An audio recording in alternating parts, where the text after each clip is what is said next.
Cuando hemos estado trabajando con la parte de nuestras funciones periódicas y nuestros desarrollos, lo que hemos visto es, tanto si la función es periódica como si no lo es, si está definida en un intervalo, al final nosotros podemos construir funciones periódicas de distintas formas. Y con esa periodicidad de nuestra función hablamos de nuestro desarrollo de Fourier.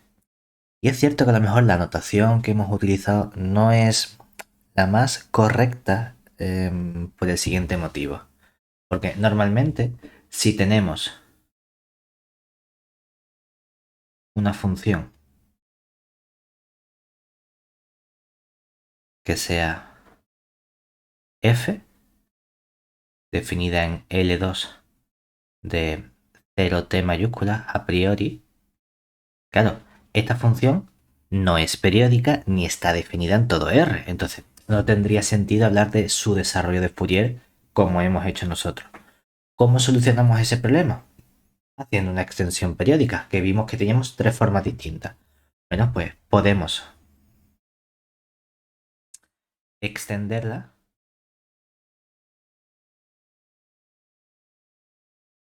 de forma periódica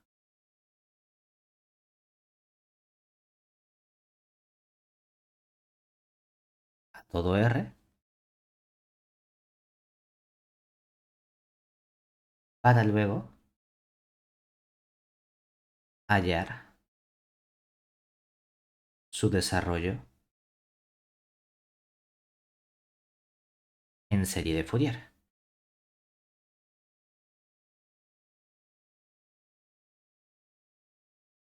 ¿Y qué escribíamos? Escribíamos f igual a una suma para n perteneciente a los enteros de unos ciertos coeficientes, c sub n o c sub n de f si queremos indicar la función a que hace referencia, por e elevado a nuestra exponencial 2pi i nt partido el t mayúscula. Donde además dijimos que cómo calculamos estos coeficientes, estos c sub n de f eran simplemente o se definían como 1 partido por t por la integral entre 0 y el t mayúscula de la función f de t por nuestro e elevado a menos 2 pi i nt dividido entre el t mayúscula diferencial de t. Ahora, hay muchas cosas, un par de cosas, y no son del todo precisas en esta página que hemos escrito, ¿vale? ¿Cuáles puedes identificar? Hay dos. ¿Cuáles son esas dos cosas que no son exactamente precisas? La primera, Bueno, la suma tiene que converger para que puedas identificar con ella la función. vale, por lo tanto aquí hay un igual, ¿verdad? Sí, y quizá no lo Aquí hay un sea. igual que quizás es un poco problemático porque, a ver, para que yo escriba que dos cosas son iguales, tengo que tener garantía de que, por ejemplo, lo de la izquierda es una función, pero la derecha es una serie. Tengo que saber si eso converge. Sin embargo, en la derecha hemos puesto que depende de t, ¿verdad? Y en la izquierda no hemos puesto f de t. Entonces, Ujú. se salvan por ese aspecto diciendo, no, es que no es f evaluado en t, es una forma de expresar el desarrollo. Es por eso que en otros sitios la notación que se utiliza es distinta. Entonces, es habitual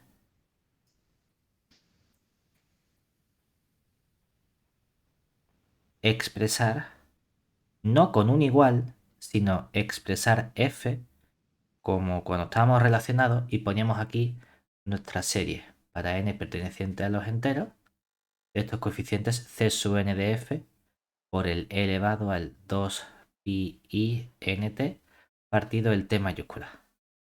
Para indicar de este modo, de forma un poquito más correcta, que lo que escribimos a la derecha, esa serie es el desarrollo en serie, pero no tiene por qué coincidir con la función.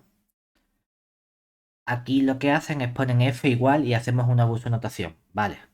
Mm, un modo de evitar el puede darse el pensamiento de que el igual signifique que las dos cosas son iguales cuando en realidad no lo son, es escribir este simbolito con identificando ambas cosas. Pero hay otra cosa que también estamos haciendo un abuso de notación que hemos dicho, hombre, La función con la que estamos partiendo ahora mismo es una función que solo está definida en intervalo 0t. Mientras que en este igual o en la parte azul, la función f no es la misma, es la correspondiente extensión periódica. Es verdad que aquí estás identificando la función f inicial con su extensión periódica. Esta función en realidad sería esa extensión que puede ser la impar, la par o la que sea, pero es la extensión periódica de f. Aunque es cierto que muchas veces para no tener que decir ¿y qué hago? ¿Lo llamo f sub p o lo llamo f tilde o una es g y la otra f? Pues llama las dos f y da un poco igual, ¿vale? Pero es cierto que ahí estamos haciendo un abuso de notación. Estamos llamando del mismo modo a dos cosas que no son exactamente iguales, ¿vale? Entonces, la pregunta natural que nosotros nos queremos hacer es ¿cuándo podemos hablar de igualdad entre función y serie de Fourier? Es decir, nuestra pregunta natural o nuestro objetivo, nota, bajo o en las condiciones anteriores,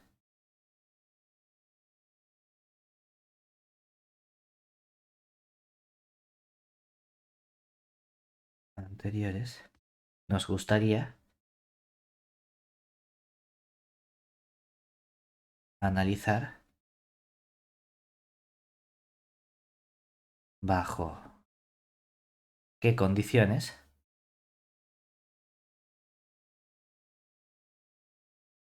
podemos garantizar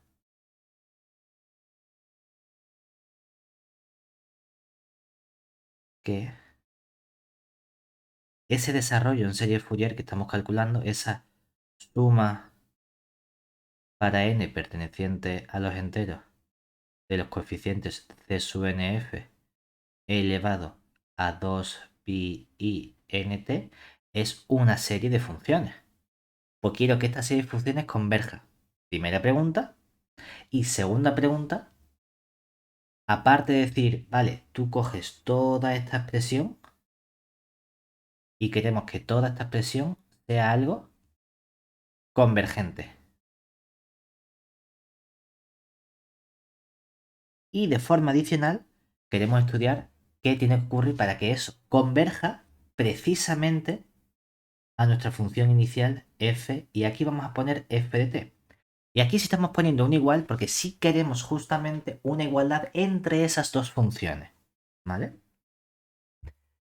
Históricamente, esto comenzamos estudiándolo precisamente con funciones que están definidas en el círculo unidad. En el círculo unidad, en variable compleja, lo podemos parametrizar precisamente con un cierto radio fijo, que sería 1, y el parámetro, el ángulo, va variando entre 0,2pi o entre menos pi y pi. Es por eso que cuando decimos no, y ahora vamos a coger las funciones con periodo 2pi o nos vamos a centrar únicamente en el estudio de funciones que estén definidas en intervalos menos pi y pi. No es porque hayamos dicho me he levantado hoy inspirado y vamos a coger esto, sino porque históricamente hemos estado trabajando siempre con funciones en nuestros discos en variable compleja. Y las podemos parametrizar precisamente ese elemento que va recorriendo la frontera mediante un radio común y lo que varía es el ángulo. Entonces, vamos a hacer la misma idea únicamente por comodidad y por seguir esa misma línea histórica. Es decir, en lo que queda, vamos a centrarnos ahora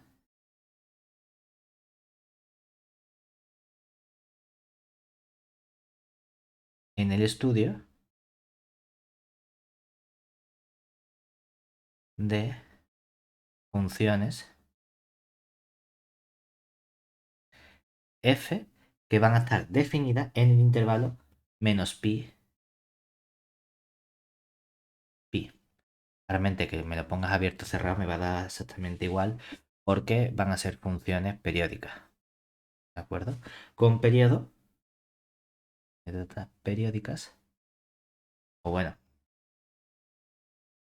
de estas funciones, ¿de acuerdo? Que, si queremos, podemos extender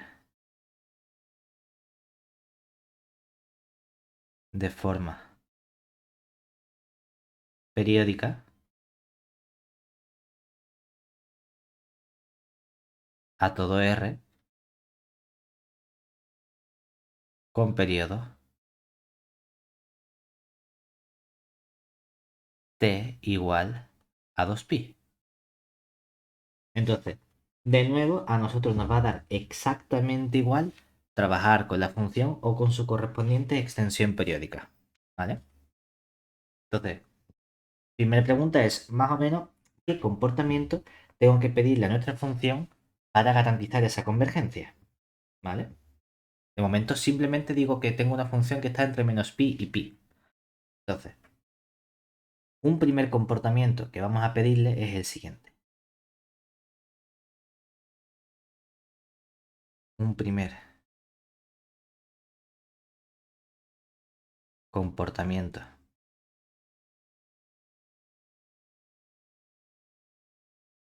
que vamos a pedirle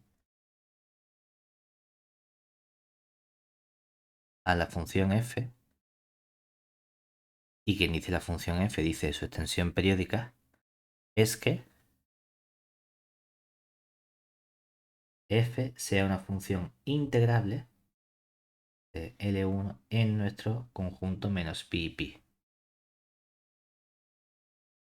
Lo cual tiene sentido, ya que si estamos calculando coeficientes de Fourier mediante integrales con nuestra función, pues tiene sentido que por lo menos la función sea integrable. Es decir, el primer coeficiente, si lo quieres ver como el coeficiente c sub 0, correspondería precisamente con la integral de la función. Si la función es integrable, ya hay un coeficiente Fourier que falla, entonces no tiene sentido que te pongas a estudiar el resto. Mínimo, eso es lo que le vamos a pedir, ¿vale? Es decir, en términos integrales, lo que estamos pidiendo es que la integral entre menos pi y pi de nuestro módulo de f de t, diferencial de t, esta integral sea finita. Bueno, pues realmente lo que vamos a ver es que básicamente este es el comportamiento que necesitamos para nuestra función. Y con este comportamiento vamos a ver qué propiedades van a ir verificando tanto las funciones como los desarrollos como los coeficientes. ¿Vale? Entonces, vamos a hacer... A ver cómo lo ponemos. ¿Prefieres definición y resultado? Realmente el resultado que aparece en el libro directamente te da la proposición y dentro hace una definición. Podemos definirlo de forma distinta. Vamos a ponerlo primero como definición y luego ponemos el resultado correspondiente. ¿Sí? Nuestra definición sería la siguiente. Sea f perteneciente a L1 del intervalo menos pi pi. Entonces, definimos el n-ésimo núcleo de Dirichlet como una función que vamos a llamar d mayúscula su n. Hay veces que ponemos la f, hay veces que no. Vamos a poner simplemente d sub n de u. Realmente vamos a ponerlo distinto. Simplemente vamos a poner... a ver qué me gusta más. Estoy pensando cómo me gusta más ponerlo. Tenemos nuestra base ortonormal. Que me interesa, que me interesa. Vamos a poner mejor entonces. Simplemente venga. Definimos el enésimo núcleo de Dirichlet. No hace falta la función para este momento. Como una función que vamos a llamar d mayúscula su n. De parámetro que podemos poner, vamos a poner, puedes poner t, puedes poner u, puedes poner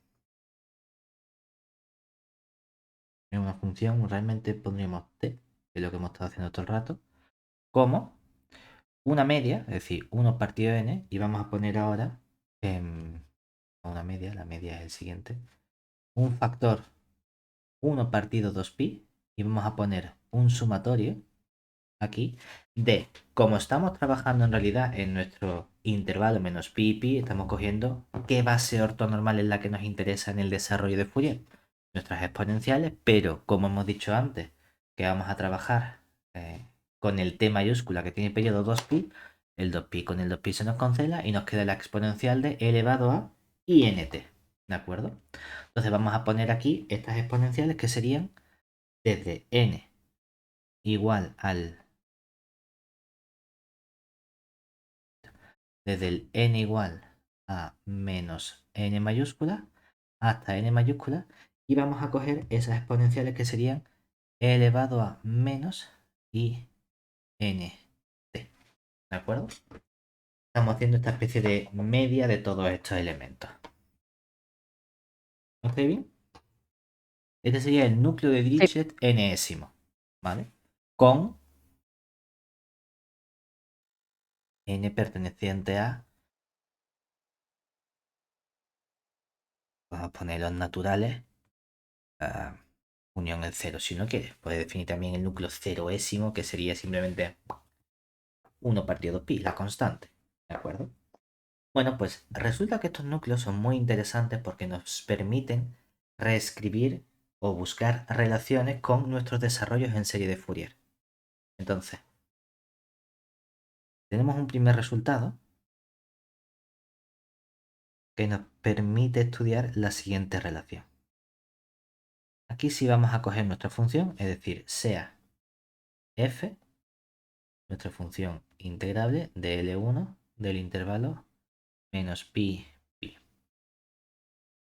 ¿Vale?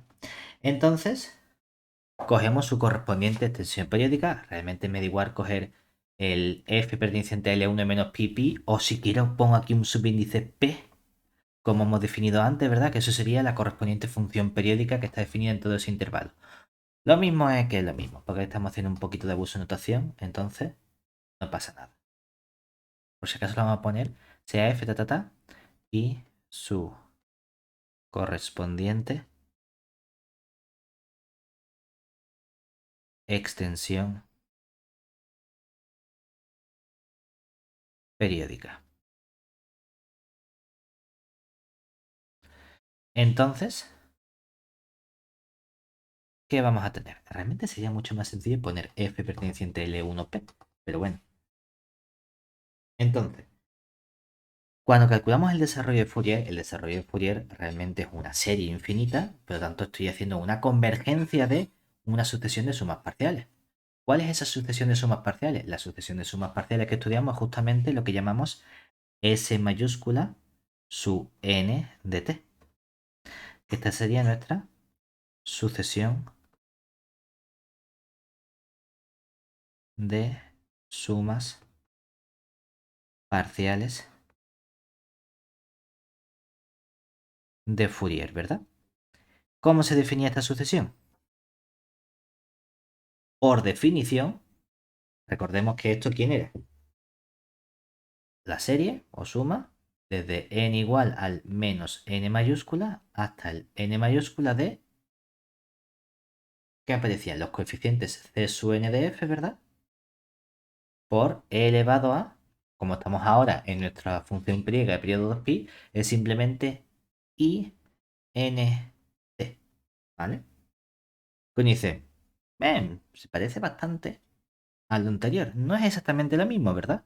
Porque en los núcleos de Dirichlet no tenemos estos coeficientes. Tenemos también la función prácticamente la misma de nuestra base ortonormal, pero está conjugada. Ahora bien, si uno piensa, realmente es como la demostración, ¿no? Porque lo que nos dice el resultado es que esta expresión, esta suma parcial, se puede calcular también como la integral entre menos pi y pi de la función f evaluada en t más u por el correspondiente enésimo núcleo de Dirichlet de su n, pero evaluado en lugar de en t, evaluado en u. Y todo eso lo vamos a integrar respecto de u. Y esto es cierto, sea cual sea el n n perteneciente a los naturales, un 0 también si hace falta. O sea, que tenemos nuestro núcleo y resulta que el núcleo nos sirve para reescribir nuestras sumas parciales de Fourier. Realmente la demostración es relativamente sencilla. ¿Por qué? Si te fijas, demostración,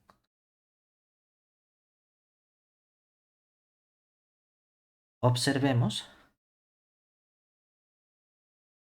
que cuando nosotros cogemos nuestras sumas parciales, ¿verdad? Que sería nuestra S sub n mayúscula de t, que hemos dicho que esto no es otra cosa que la serie desde el n igual al menos n mayúscula hasta el n mayúscula de los coeficientes c sub n de f por e elevado a i nt.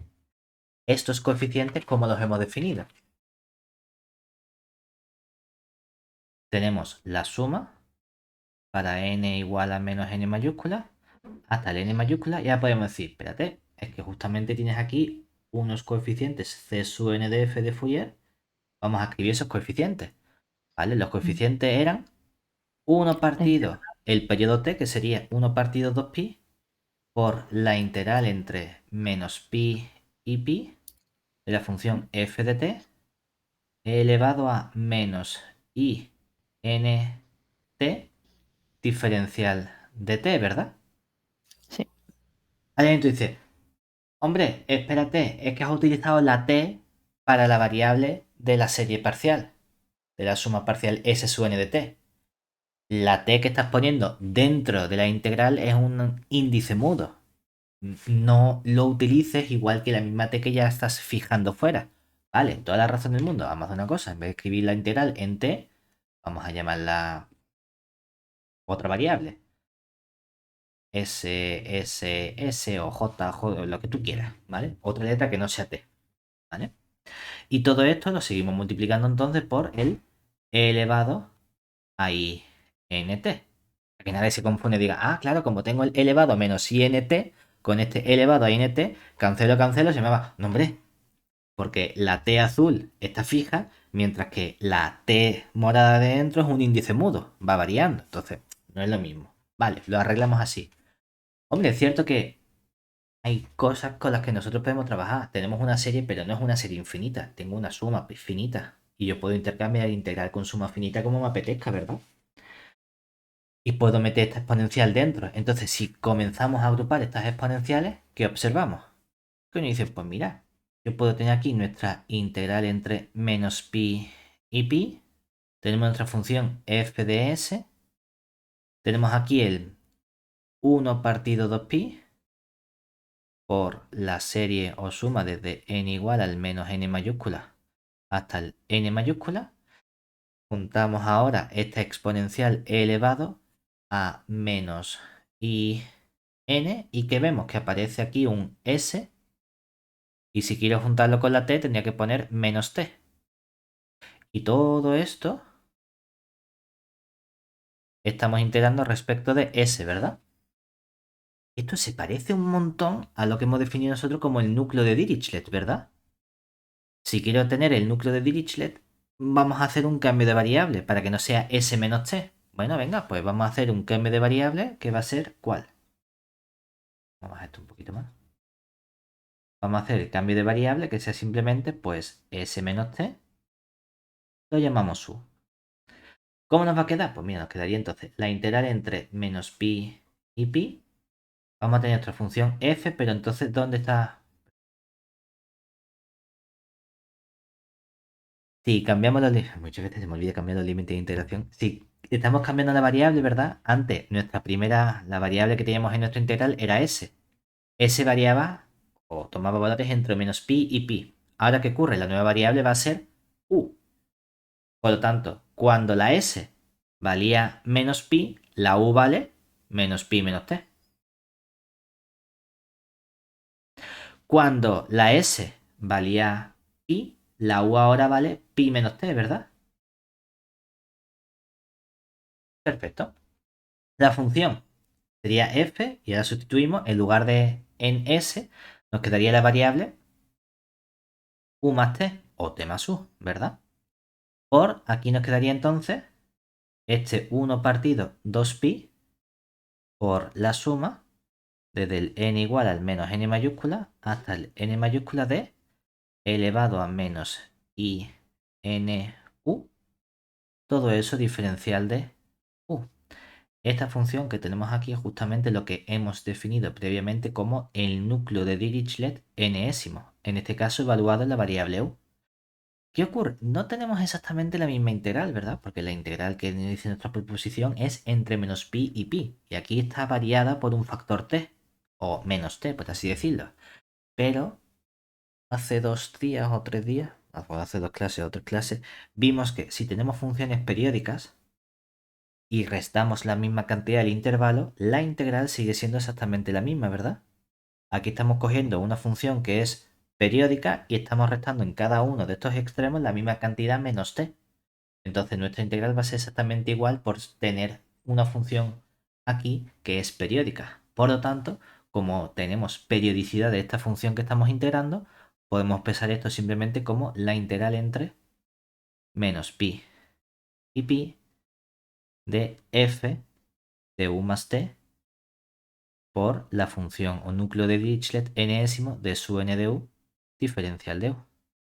Esto es debido a la periodicidad. Periodicidad. ¿Vale? O sea que este primer resultado es bastante útil. Ahora bien, el problema es que quizás trabajar con este núcleo de Dirichlet no es tan cómodo, porque ya es una serie con exponenciales, entonces si yo quiero calcular el núcleo de Dirichlet sietésimo, tengo que calcular 7 para un lado, 7 para el otro lado del medio, 15 exponenciales, sumar 15 cosas y ver, mucha tela. A lo mejor me gustaría encontrar una expresión explícita de este núcleo de Dirichlet donde no intervengan estas sumas de exponenciales.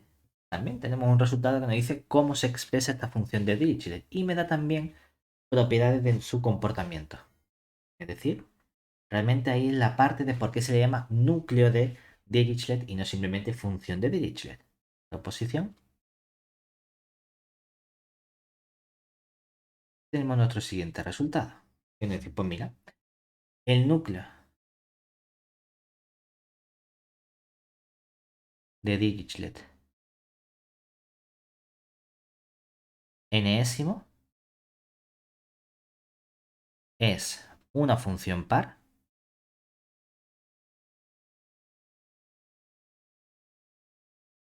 realmente hemos utilizado antes en la periodicidad. Resulta que estamos haciendo sumas de funciones que son estas exponenciales, ¿verdad? Que son las funciones de nuestra base ortonormal de L2 de menos pi y pi. Cada una de esas exponenciales es una función 2pi periódica. La suma sigue siendo 2pi periódica. Por lo tanto, este núcleo enésimo, aparte de ser una función par, es también una función 2pi periódica. Realmente a lo mejor esto lo podríamos haber dicho antes porque lo hemos utilizado antes. Y puede expresarse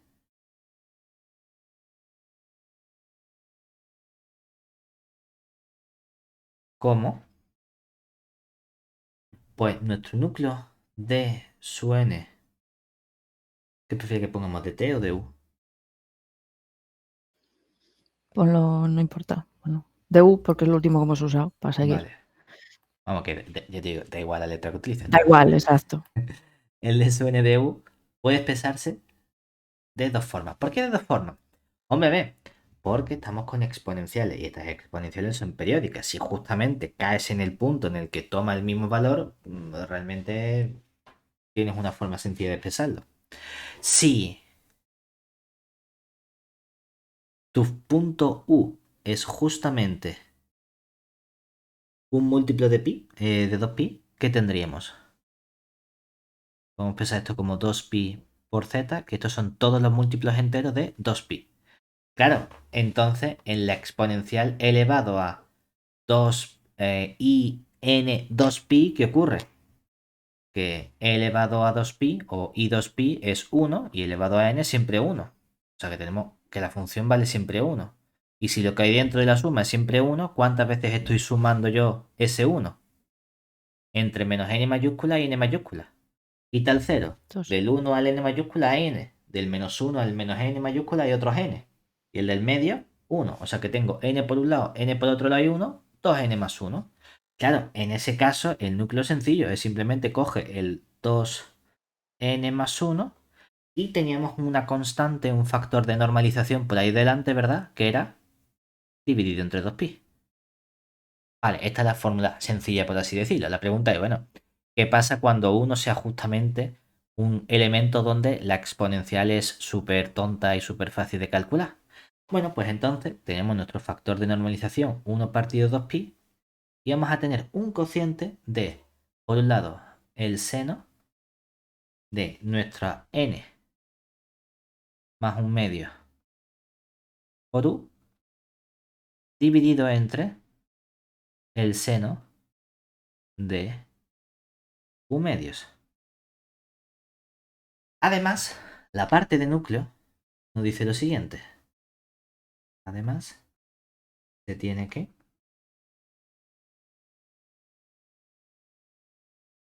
cuando integramos, cuando calculamos la integral entre menos pi y pi de este núcleo de Dirichlet,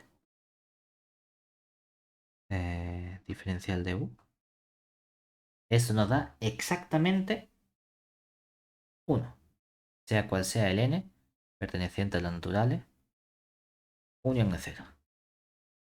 Eso es lo que hace que se le ponga ese apellido de núcleo a esta función, ¿vale? Porque realmente, si te fijas, para calcular entonces los desarrollos en serie de Fourier, estás multiplicando tu función por algo que dentro de la integral de efectos prácticos no tiene tanta penalización porque su integral, su área es 1. Entonces, vale, está por ahí en medio y nos permite recuperar la función y obtener esa información. ¿Cómo probamos este resultado? Bueno, este no, que es el que hemos probado. Este de aquí, que es el que hemos escrito ahora último. ¿De acuerdo? La expresión va a ser relativamente sencilla. Realmente no hace falta que probemos la parte donde u sea un elemento de 2πz porque literalmente hemos hecho la demostración más o menos así hablando para sacar la expresión, ¿no? La pregunta sería, ¿cómo probamos esta expresión un poquito más rara con los senos y demás? Vamos a hacer una cosa.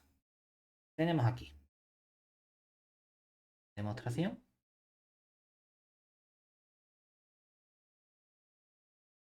Si nuestro u no es un elemento de 2πz,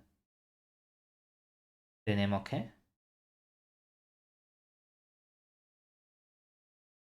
¿Cómo se define el núcleo? Pues el núcleo de Dirichlet de su n mayúscula de u, hemos dicho que es nuestro factor 1 partido 2pi por esta serie, suma desde n igual a menos n mayúscula hasta el n mayúscula de e elevado a menos i n t, ¿verdad?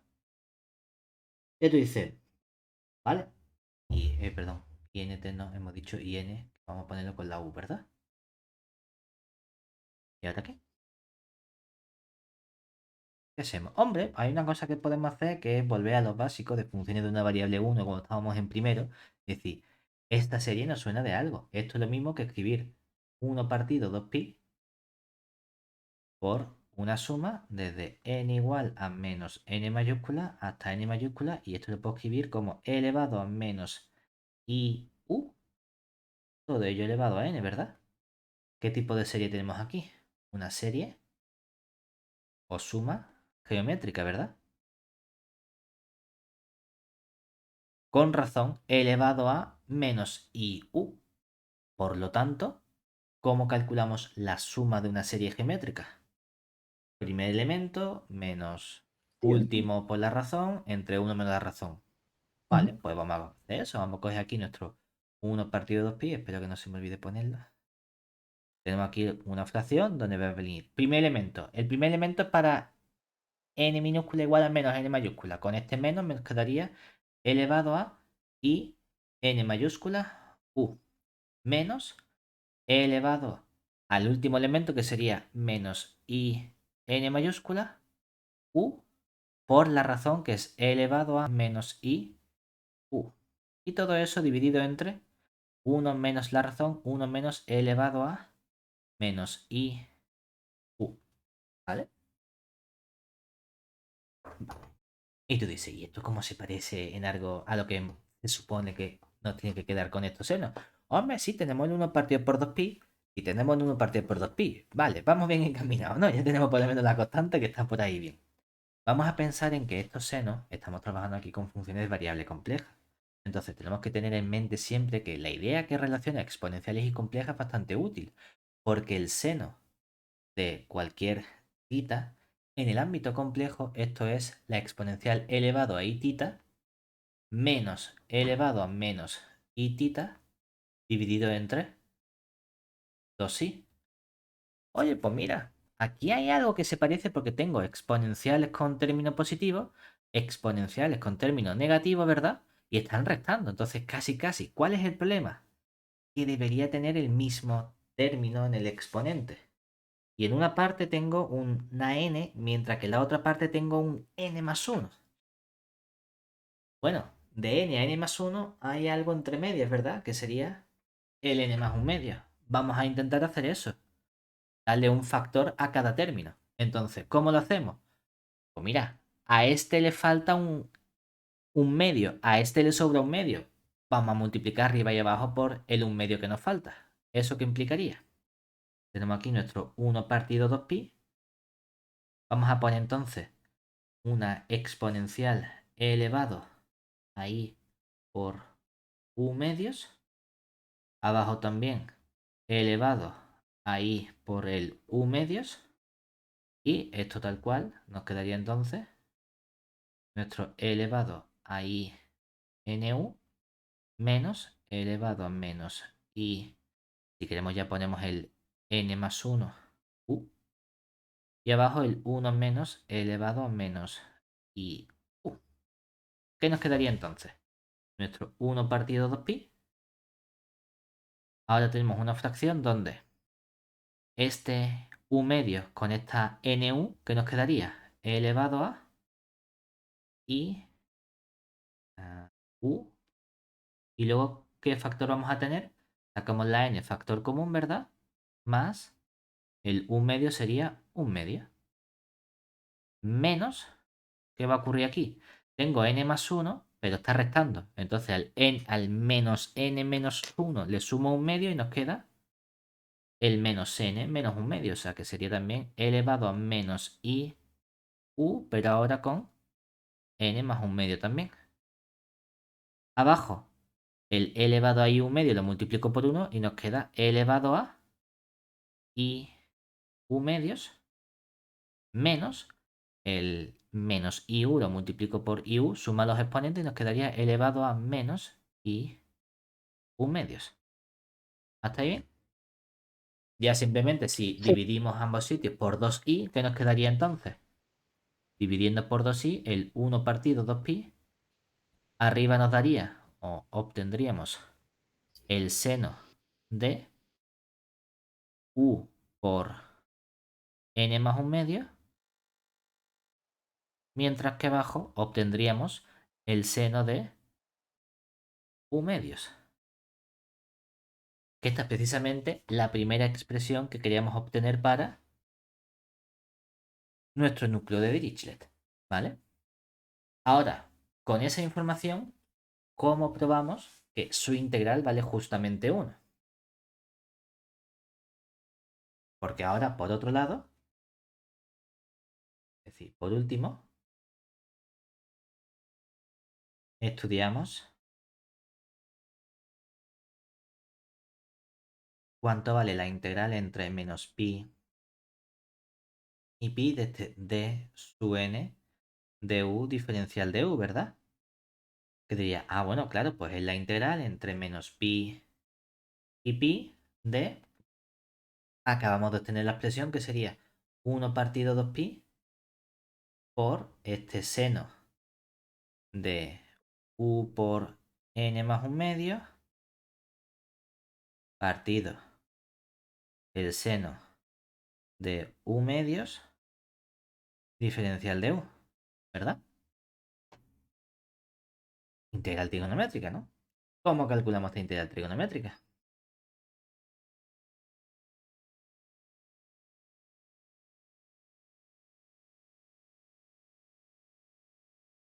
¿Cómo hacerse? Se puede hacer. Ahora, es un coñazo si calculamos esta integral con la información de cambio trigonométrico. Es decir, hacemos el cambio genérico de Weierstrass y la sacamos. ¿Cuál es la otra idea que hay detrás? En lugar de hacer ese cambio genérico, vamos a hacer una cosa. No hay ninguna necesidad de tener que cambiar la función de Dirichlet por esta expresión explícita que acabamos de calcular. Vamos a utilizar la definición. ¿Y la definición qué sería? Que aquí en lugar de colocar este cociente, lo que tenemos es serie desde n igual al menos n mayúscula al n mayúscula de los e elevado a menos i n u.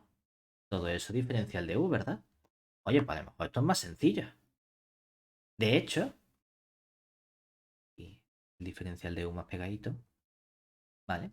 Podemos intercambiar la integral con la suma por linealidad de la integral y entonces nos quedaría aquí este 1 partido 2pi por la suma sale fuera, sumatorio de n igual a menos n mayúscula hasta n mayúscula de, y aquí tenemos que poner la integral entre menos pi y pi de elevado a menos i n u diferencial de u. ¿Vale? Voy a cometer un fallo y tienes que darte cuenta dónde estamos cometiendo el fallo. ¿Vale? Entonces, integral de esta función. Bueno, tenemos este 1 partido 2pi por nuestro sumatorio desde n igual a menos n mayúscula hasta n mayúscula. La exponencial es sencilla, ¿verdad? Nos quedaría menos elevado a menos i n u partido también por el in, ¿verdad? Y todo ello evaluado entre u igual a menos pi y u igual a pi, ¿verdad? Evaluamos entonces, nos queda nuestro 1 partido 2pi por el sumatorio desde n igual a menos n mayúscula a n mayúscula. Venga, menos, evaluamos en pi, sería e elevado a menos i n pi. Resto, con este menos se convierte en más, e elevado a, sustituyo en menos pi, nos quedaría i n pi, ¿verdad? Y todo eso dividido entre i n, ¿verdad? ¿Cuánto vale esto? Nos quedaría 1 partido 2pi. El i partido por n lo puedo sacar también fuera, ¿verdad? Por la suma de i partido por n, no puedo sacar la i. Nos quedaría aquí una i. Y entonces nos queda suma desde n igual a menos n mayúscula hasta n mayúscula. ¿Cuánto vale e elevado a menos i n pi? Sería menos 1 elevado a n, ¿verdad? Con el menos delante, pues nos queda menos 1 elevado a n. Elevado a n pi vale lo mismo, más menos 1 elevado a n y todo eso dividido entre n. ¿Cuánto vale esto? 0. La suma de 0, ¿cuánto es? 0. Y 0 por todo, 0, ¿verdad? ¿Cuánto tenía que salir la integral? 1. ¿Dónde está el fallo?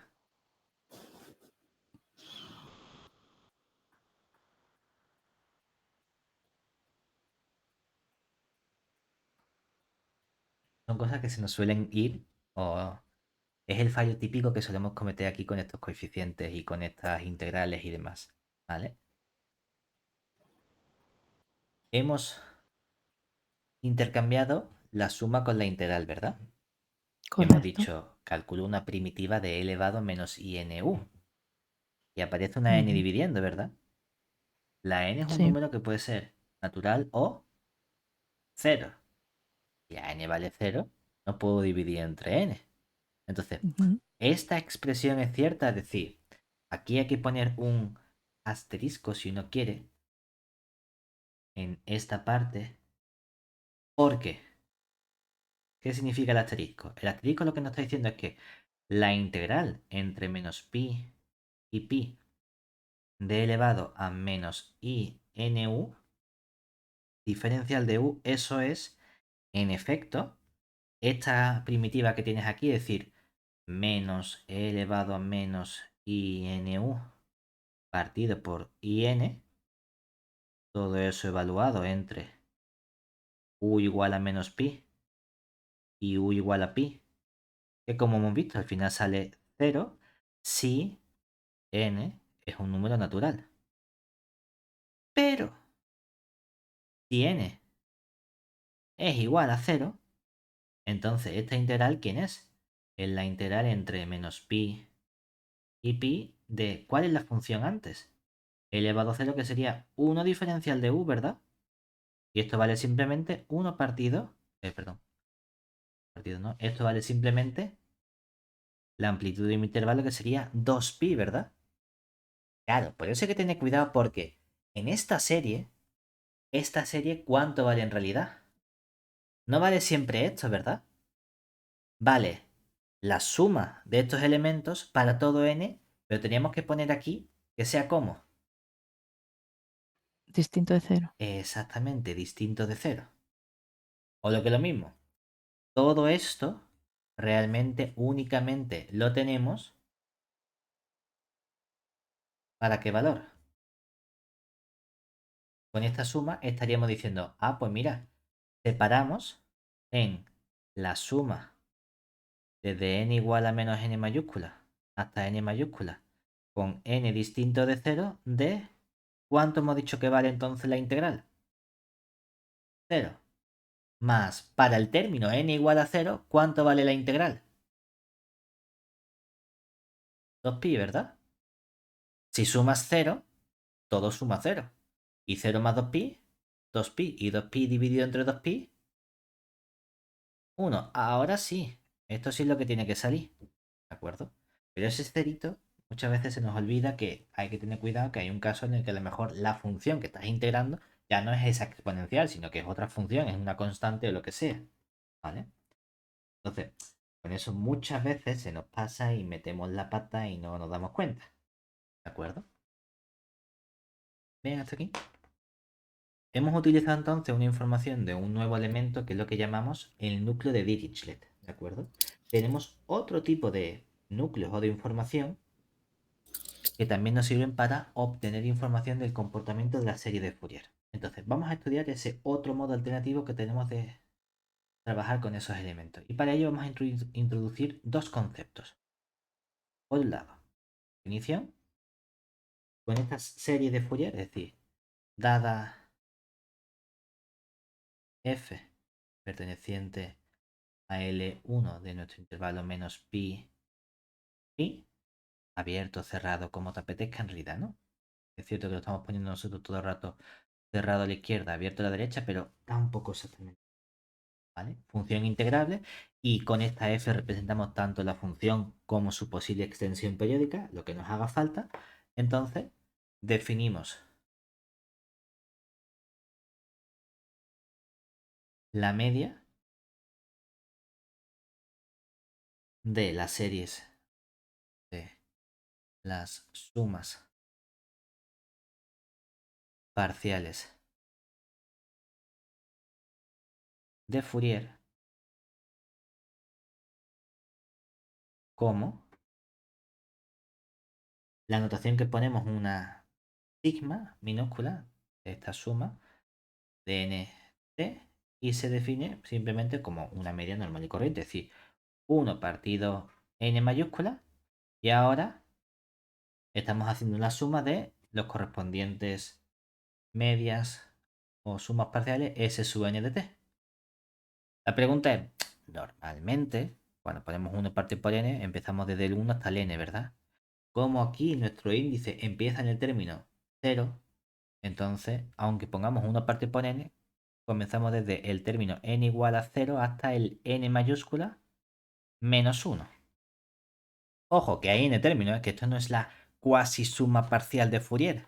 Porque no, es que como hay n menos 1 y cuando es 1 menos llamamos cuasi como en estadística. No, no, es que aquí hay en total n términos sumando. Solo que uno de ellos ha empezado en el término n igual a 0. simplemente este elemento que tenemos. Claro, de este modo vamos a trabajar también con un nuevo núcleo que va a ser lo que vamos a llamar el núcleo de Fejer o Feller. Entonces, definición, igual que hemos definido nuestro núcleo de Dirichlet, tenemos otro posible núcleo. Núcleos hay para hartarse. Entonces, definimos el núcleo de Fejer enésimo como, bueno, pues como Feller empieza con F, vamos a poner F mayúscula su n de, vamos a poner U o T o no para apetezca poner T y luego ya en la integral a lo mejor lo cambiamos a la U como hemos hecho con el de Dirichlet. Va a ser simplemente coger una media, 1 partido por n, pero de los núcleos que ya conocíamos. ¿Cuál era el núcleo que ya conocíamos? Los núcleos de Dirichlet. Entonces, tenemos aquí nuestra suma desde n igual a 0 hasta n mayúscula menos 1 de los correspondientes núcleos enésimos de Dirichlet. Esto sería para todo n mayúscula. Y ahora, la n mayúscula mínimo, como este sumatorio empieza en 0, la n mayúscula sí que tiene que empezar en los naturales, desde n igual a 1. ¿Vale? Entonces, más o menos hemos dicho, bueno, pues a partir de las sumas parciales de Fourier, puedo definir su media. La relación que tenía con las sumas parciales de Fourier era el núcleo de Dirichlet. El núcleo de Dirichlet nos proporcionaba información sobre las sumas parciales de Fourier. Pues tiene sentido que si las sumas parciales se aproximan o se obtiene información mediante el núcleo de Dirichlet y hacemos una media, pues que la correspondiente media también me vaya a dar información entonces de esas medias de sumas parciales y que puedo utilizar el núcleo de Feller para obtener información de estas sumas parciales sigma sub n. Claro, eso significa que me gustaría tener un resultado parecido en la medida de lo posible a lo que hemos obtenido por un lado aquí con esta representación y por otro lado a este segundo resultado que hemos obtenido aquí con este núcleo. Pues justamente eso va a ocurrir también para el núcleo de Feller. Entonces, por un lado, proposición con el mismo comportamiento. Básicamente podemos copiar y pegar y simplemente cambiar por el núcleo. Hemos dicho sea que pusimos aquí como condición f perteneciente a L1 y su correspondiente extensión periódica. Entonces, vale, pues aquí sea f perteneciente a L1 de nuestro intervalo menos pi y la correspondiente extensión periódica. Entonces, hay una relación entre, antes que poníamos las sumas parciales, ahora vamos a poner la media de las sumas parciales, es decir, los sigma sub n de t. La relación antes era las sumas parciales se aproximan como integral de función por núcleo de Dirichlet. Ahora la media de las sumas parciales se va a aproximar como, o se va a obtener como integral de función por los núcleos de Fejer. Es decir, ahora todo esto va a ser igual a nuestra integral entre menos pi y pi de la misma función f, pero en t más u, por nuestro núcleo de Fejer enésimo f sub n du diferencial de u. Esto es para todo n perteneciente a naturales. ¿De acuerdo? Ese es el mismo resultado. Ahora, había un resultado adicional, ¿verdad? Ese resultado adicional, ¿cuál era? El tratar de dar una expresión explícita del núcleo de Feller correspondiente. Pues claro, resulta que de nuevo tenemos una suma de sumas. Bueno, no pasa nada porque ya hemos visto una expresión para el correspondiente núcleo de Dirichlet. Hostia, ya, pero está muy bien. Lo que ocurre es que entonces me va a quedar una suma de esos senos y demás. Bueno, a ver si podemos simplificarla, ¿no? Porque ya hemos visto entonces, pone aquí una nota, gracias a la expresión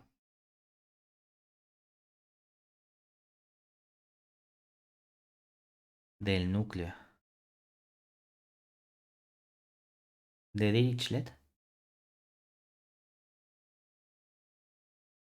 si nuestro U no pertenece a 2pi z, tenemos que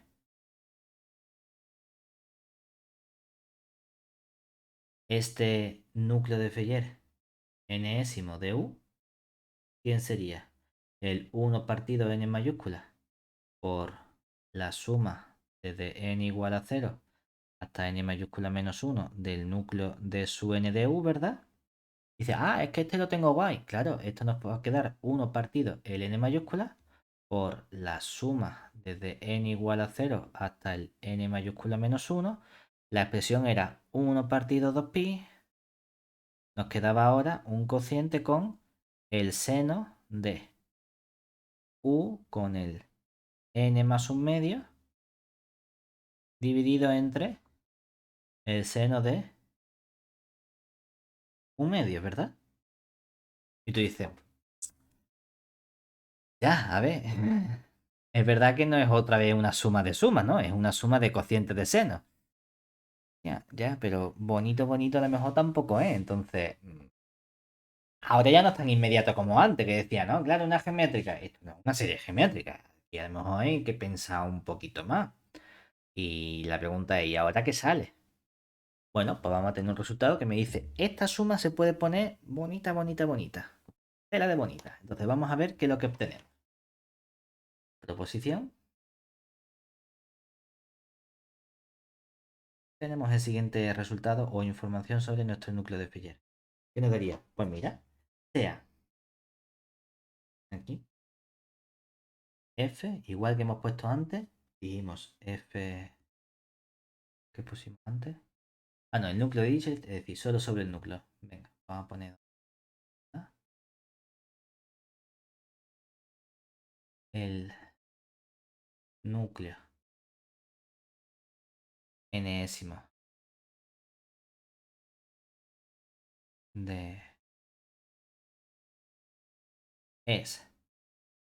¿Qué propiedad tenía el núcleo de Dirichlet? Que era una función par, ¿verdad? Pues si el núcleo de Feller es suma de los núcleos de Dirichlet, la suma de cosas pares sigue siendo una función par, ¿vale? Pues es también una función par. Y el núcleo de Feller, como era suma de exponenciales de nuestro sistema ortonormal, y nuestro sistema ortonormal eran funciones 2pi periódicas, pues si hago suma de cosas periódicas, la suma sigue siendo periódica. Y como hago una suma de cosas periódicas, pues tengo precisamente que nuestro núcleo enésimo de Feller también es 2pi periódica.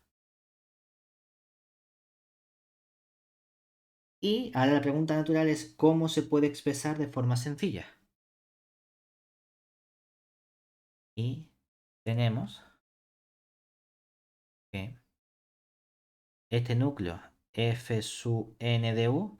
Hombre, a ver, hay una parte easy peasy que sería igual que antes. ¿Qué pasa si el u es múltiplo de 2pi? Un múltiplo entero. Hombre, es que en ese caso el núcleo de Feller, el núcleo de Dirichlet, era una constante, ¿verdad? Y entonces lo que estamos haciendo nosotros es sumar esas constantes. Y luego dividimos entre la n, ¿verdad? Entonces, ¿cuál era el valor de la constante que habíamos obtenido para el núcleo de Dirichlet? Hemos tenido un valor que era 2n mayúscula más 1 partido por 2pi, ¿verdad? Sumo la misma, o sea, tengo este valor. ¿Qué hace el núcleo? El núcleo suma ahora 1 partido por n por esta suma desde n igual a 0 hasta el n menos 1 de los d sub n de u. Y estos d sub n de u serían entonces 2n más 1 partido por 2pi. ¿Cierto? ¿Qué vamos a tener nosotros entonces? Seguro este 2pi va a estar, ¿no? Vamos a tener por aquí un 2pi que nos va a estar estorbando entre comillas. ¿Y qué vamos a tener que hacer entonces? Calcular la suma de estos números impares, ¿verdad? Es decir, la suma desde 1 o sí, desde 1 hasta el 2n más 1. Que te dice, bueno, si sumo una serie de números, número natural lo que sea, sabemos cómo se calcula la suma. Es una serie aritmética, ¿verdad? Primer término, que sería ¿cuál? El 1 más el último término, que sería el 2n. Lo hago bien. 2n menos 1, ¿verdad? En total, ¿cierto? Porque el 2 multiplica el n mayúscula menos 1, como sumo Sí, 1 menos sería 2. 2n mayúscula Menos 2 menos más 1 2 más menos 1 1. en menos 1, y lo multiplicamos por el número de términos, que sería n, ¿verdad? Y todo eso lo dividimos entre 2, ¿cierto? ¿No? Primero más último por número de términos dividido entre 2. ¿Qué nos queda aquí entonces? El 1 con el menos 1, fuera. Entonces nos queda un 2n entre 2, fuera. Nos queda n por n, ¿verdad? Pero aquí hay otra n, fuera. ¿Qué nos queda únicamente? Una n multiplicando. Pues sí, a ver si es que estamos sumando números naturales en serie que es sencilla. Esa es la parte sencilla, ¿no? Ahora, cuando la u no es un múltiplo de 2pi, ahí claro, ahí ya tienes que coger tu suma de senos entre el seno. Dice, esto ya es más trabajable, hay que darle un poquito una vuelta, una pensada. Bueno, es cierto que vamos a tener nuestro 1 partido por 2pi también, porque es ese factor y es un poco impepinable que vaya a estar por ahí, pero la expresión cambia ahora un poco. Vamos a tener un seno también, pero seno al cuadrado de un término que va a ser nuestro n por u medios, o n por u partido por 2. Y abajo vamos a tener también un n mayúscula, que va a aparecer multiplicando como factor, por el seno cuadrado de u medios. ¿Vale? Además, verifica una serie de propiedades. Hombre, está claro, a diferencia de lo que ocurría antes con el núcleo de Dirichlet, aquí tenemos una constante positiva, un seno cuadrado, entonces, hombre, es un poquito inmediato comprobar directamente que, oye, los núcleos de Feyer son siempre mayores o iguales que cero, ¿verdad? Además, la parte de núcleo que nos interesa, ¿cuál es precisamente? Que efectivamente esa integral entre menos n y el n mayúscula de nuestros f eh, entre pi, entre menos pi y pi, de los f sub n de u, nos dan justamente como integral 1. Esta también es inmediata. ¿Por qué? Porque si utilizamos la definición del núcleo, como estamos haciendo suma de los núcleos de Dirichlet, sacamos la suma fuera, nos queda la integral de cada uno, la integral de cada núcleo de Dirichlet es 1 y estamos sumando la constante 1 n veces. Como la dividimos entre n entre n es 1, o sea que la propiedad 2 no hay que probarla. La propiedad 1, hombre, es que estamos viendo según nuestra expresión del núcleo de Feyer que es siempre términos cuadráticos con constante en positiva, por lo tanto también es siempre mayor o igual que 0. Y una última propiedad que nos da un comportamiento de convergencia. Y nos dice, oye, pues resulta que esto es una sucesión que estamos construyendo con un cierto n, ¿verdad? Pues la sucesión, es decir, el límite cuando n mayúscula tiende a infinito de nuestros núcleos f sub n de u,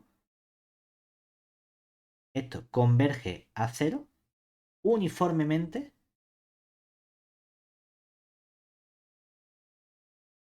no en todo uniformemente, no en todo el intervalo menos pi y pi donde tenemos definidos nuestros núcleos, pero en todo el intervalo menos pi pi, salvo un cierto trocito menos delta delta para cada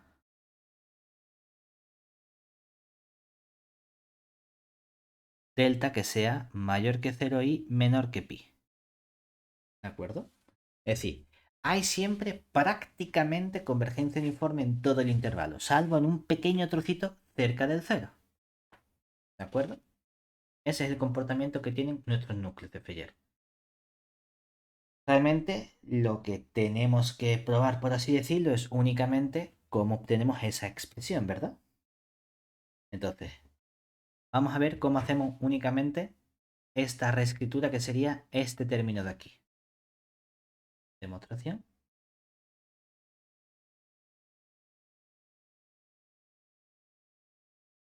Veamos únicamente qué ocurre cuando U no pertenece los múltiplos de 2pi. Es decir, ya sabíamos el qué, que nuestro núcleo de Fourier f sub n de U es justamente esta media 1 partido por n por la suma desde n igual a 0 hasta n mayúscula menos 1 de los núcleos de Dirichlet de sub n de U. Aquí tenemos que esto es 1 partido por n. Por la expresión anterior sería la suma desde n igual a 0 hasta n mayúscula menos 1 de estos 1 partido 2pi por aquí tenemos el seno de u con el n más un medio dividido entre el seno de un medio, ¿verdad? Y bueno, vamos a ver qué más podemos hacer aquí, ¿verdad? ¿Qué podemos o cómo lo podemos reescribir todo esto? Hombre, es verdad que este término seno de u medio no depende de n, podemos sacarlo fuera. Vamos a hacer una cosa, eso es casi este término que aparece aquí, ¿verdad? Ese término, lo único que está al cuadrado. Lo tengo una vez, ¿cómo lo consigo al cuadrado? Bueno, vamos a multiplicar por seno de un medio y seno de un medio, a ver si así, por ejemplo, ya tenemos una parte, ¿verdad? Entonces, si simplemente aquí multiplicamos por el seno de un medio y lo sacamos fuera, ¿qué nos quedaría? Nos quedaría el 1 partido 2pi, que sería nuestra constante, la tenemos. Venga, por el 1 partido, el seno al cuadrado de un medio. Lo tenemos. El 1 partido por n, anda. Lo tenemos, ¿verdad? O sea que lo que sería todo este primero 1, 2, pi, n seno cuadrado, ya está. Lo único que nos falta entonces sería esta suma desde n igual a 0 hasta n mayúscula menos 1. Como hemos dividido entre un seno, me falta multiplicar por el seno de un medio, ¿verdad? Para ajustarlo todo, por este seno del u n más un medios. Vale. Tengo que calcular todo ese pedazo de sumatorio. Y todo ese pedazo de sumatorio debería darme, supuestamente, el seno cuadrado de n1 medios, ¿verdad? Vale. ¿Cómo podemos conseguir esto? Bueno, vamos a tratar de ver en términos de senos y cosenos qué pasa con este producto, ¿verdad? Porque básicamente aquí tenemos el seno de a multiplicado por el seno de a. Entonces, recordemos. Digo recordemos como si yo me acordase ahora mismo, ¿no? Entonces vamos a deducirlo, porque yo estas fórmulas no me las memorizo nunca. A ver qué ocurría para obtener un producto de senos, ¿verdad? Hombre, en el producto de seno, yo sepa, creo que teníamos el coseno de una suma y demás, ¿no? Entonces, si pensamos en qué ocurre con el coseno de a más b, la definición del coseno de a más b sería nuestro coseno de a por el coseno de b menos el seno de a Por el seno B, sí. por el seno de b, ¿verdad? Recordando trigonometría básica. Aquí el coseno de nuestro a menos b, ¿qué nos quedaría? Nos quedaría entonces el coseno de a, como sería el coseno de menos b, ¿verdad? Pero eso es el coseno de b, menos el seno de a, y ahora nos quedaría el seno de menos b, ¿verdad? Pero el seno de menos b es menos, o sea que aquí ponemos un más, seno de b, ¿cierto? Por lo tanto, cuando sumamos esta expresión, ¿qué obtenemos? Si sumamos las dos expresiones, nos quedaría que el coseno de a por el coseno de b. Ah, mierda, yo quiero el seno, ¿verdad? Vale. En vez de sumar, vamos a restar, ¿de acuerdo? Entonces, si a la de abajo le restamos la de arriba, ¿qué nos quedaría? Que el seno de a por el seno de b sería al de abajo, que es nuestro coseno de a menos b, le restamos el coseno de a más b y todo eso lo dividimos entre 2, ¿verdad? Entonces, es justamente la expresión que tenemos. Vamos a elegir adecuadamente a y b. Fíjate que como aquí tienes todo lo que hay aquí dentro es justamente u por n más u medios. ¿Qué podemos hacer? Bueno, pues vamos a coger aquí abajo, tomando a igual a ese u por n más un medio y el b como u medios, ¿qué obtenemos? Que justamente seno de a por seno de b, que sería seno de, igual que lo pongamos en el orden contrario, ¿no? De u medios por el seno de u por n más un medio, todo eso nos quedaría igual a, dividimos entre 2 y ahora ¿qué hacemos? Sumamos a y b, ¿verdad? Si sumamos a y b, ¿qué nos queda? Nos quedaría a y b sumado un, u medio más un medio es u, o sea que nos queda menos el coseno de n más 1 por u, ¿verdad? Y cuando al a le resto el b, ¿qué nos quedaría? Al n u o un más un medio le resto un medio, me queda simplemente el coseno de nu. O sea que esta es ahora la serie que aparece dentro, ¿no? Es decir, por lo tanto, ese núcleo de Feller, Fn de u, ¿quién sería? El 1 partido 2pi por el 1 partido n por el 1 partido seno cuadrado de u medios por, aparece otro un medio, ¿verdad? Lo tenemos aquí, un medio por la suma desde n igual a 0 hasta n mayúscula menos 1 de el coseno de n por u menos el coseno de n más n minúscula más 1 por u. ¿Vale? ¿Qué ocurre con esta serie? ¿Qué tipo de serie o suma tenemos aquí? Una serie telescópica, ¿verdad? Si desarrollamos esta serie, ¿qué nos quedaría? Primer término. Vamos a poner todo aquí. Sería el 1 partido 2 pi n mayúscula seno cuadrado de u medios por este un medio y ahora vendría el primer término sería para n igual a 0 coseno de 0 que sería 1, ¿verdad? Menos, luego vendría coseno de u, luego para n igual a 1 tendríamos más el coseno de u menos el coseno de 2u y así vamos siguiendo, ¿verdad? Hasta que llegamos al último término sería nuestro coseno de n mayúscula menos 1u menos el coseno de n mayúscula menos 1 más 1 sería n mayúscula u. ¿Vale? Se nos cancela, se nos cancela, se nos cancela, se nos cancela. ¿Y qué nos queda únicamente? 1 menos este coseno de n mayúscula u, ¿verdad? Es decir, hemos obtenido así,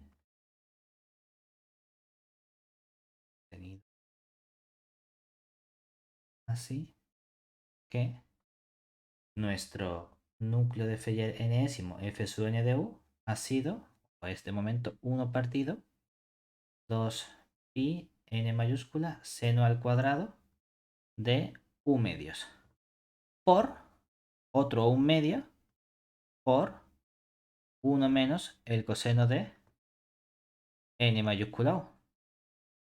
¿Vale? ¿Cómo llegamos a la expresión que queremos? Con la fórmula del ángulo doble. ¿Qué fórmula de ángulo doble? Porque aquí no hay un ángulo doble. Bueno, está escondido si uno quiere verlo, diciendo aquí podemos expresar este coseno de nu como el coseno del doble de n por u medios. Claro, de este modo, cuando tenemos 1 menos coseno de nu dividido entre 2, eso era justamente ¿qué término?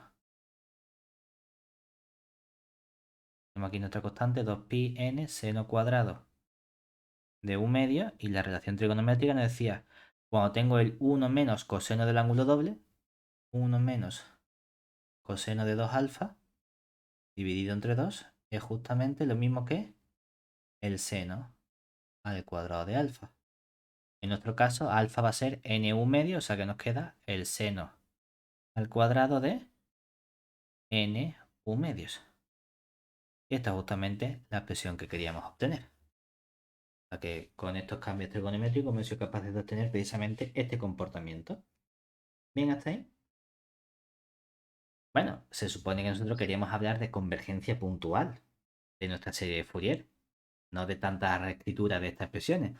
Precisamente porque con todo este trabajo previo que hemos hecho con estos núcleos, ahora, gracias a estos núcleos, donde cuando podemos hablar de convergencia. Porque tenemos unas sucesiones auxiliares que son las sucesiones que me proporcionan o bien las sumas parciales mediante los núcleos de Dirichlet o bien las medias de las sumas parciales mediante los núcleos de Beer. Entonces vamos a hablar de esa convergencia ahora. Es decir, primer resultado de nuestro teorema. Vamos a tener dos núcleos, vamos a tener dos resultados, uno de Fejer y otro de Dirichlet. El de Fejer, ¿qué nos dice? Bueno, pues con este comportamiento de nuestra función, es decir, sea f, vamos a pedirle un poquito más, que va a ser una función continua en R. ¿Vale? Vamos a pedirle también que sea 2pi periódica.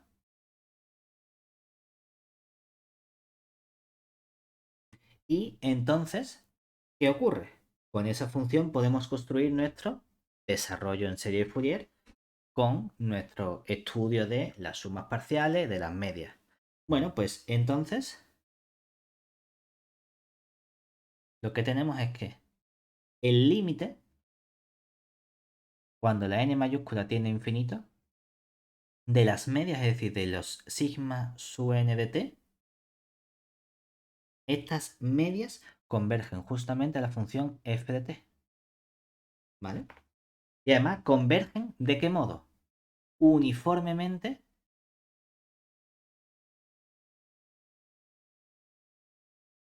Y aquí es esa convergencia en todo el intervalo menos pi y pi. O sea que ya tenemos un primer resultado de convergencia. Y es que a lo mejor las sumas parciales no se están acercando a la función, ¿no? Pero la media de esas sumas parciales sí que converge a tu función al final. Y además hay una convergencia uniforme. Esta convergencia suele recibir otro nombre también, nota, porque cuando hablamos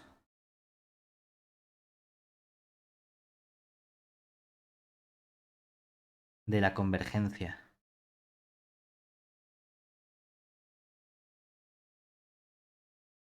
de las medias,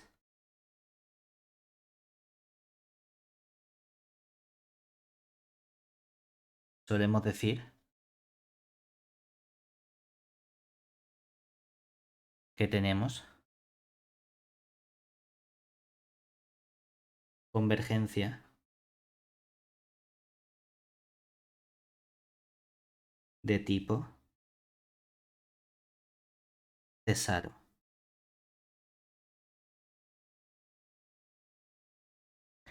¿Qué quiere decir con esto? A lo mejor no estamos acostumbrados, pero no hay un único modo de sumar. se pueden hacer sumas de forma distinta a la que estamos habituados. Y ese tipo de que haya una suma de forma distinta quiere decir que hay distintos tipos de convergencia entonces. Por ejemplo, simplemente como una anécdota, estamos acostumbrados a lo mejor a que, em, por ejemplo, si cogemos serie sencilla, ¿no? Y hablamos de la suma desde n igual a 1 hasta infinito, de menos 1 elevado a n, ¿que esto quién es? Esto es menos 1 más 1 más menos 1 más etcétera, ¿verdad? ¿Esto qué ocurre? Que diverge, ¿cierto? Aquí, vamos a poner aquí, no converge. Hay gente que dice que diverge, hay gente que dice que oscila. Lo que sabemos es que no es convergente, porque está todo el rato, tengo infinitos 1 e infinitos menos 1, ¿verdad? Pero si tú dijeses, oye, vamos a hacer una media de las sumas que estamos calculando, ¿verdad? Es decir, si utilizamos la media y cambiamos el modo de sumación y vamos a sumar como cesaro. Entonces, la suma cesaro se define del siguiente modo. Coge las sumas parciales, ¿verdad? ¿Cuáles las sumas parciales? La S su n. Coge la siguiente, la S su n más 1. Y vas a hacer una media de esas dos sumas. ¿Cuánto vale? Si cojo n términos, ¿verdad? ¿Qué va a ocurrir con esos n términos? ¿Cuántos van a sumar esos n términos?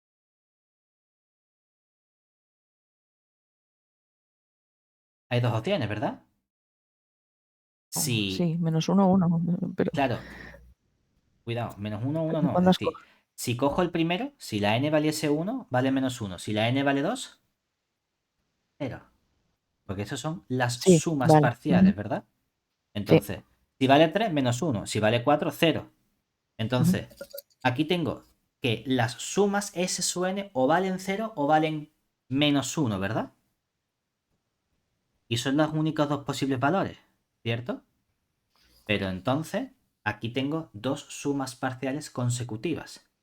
Me da igual que la Sn valga menos 1, porque entonces la Sn más 1 vale 0. 0. O que sea la Sn la que vale 0, porque entonces la Sn más 1 vale menos 1.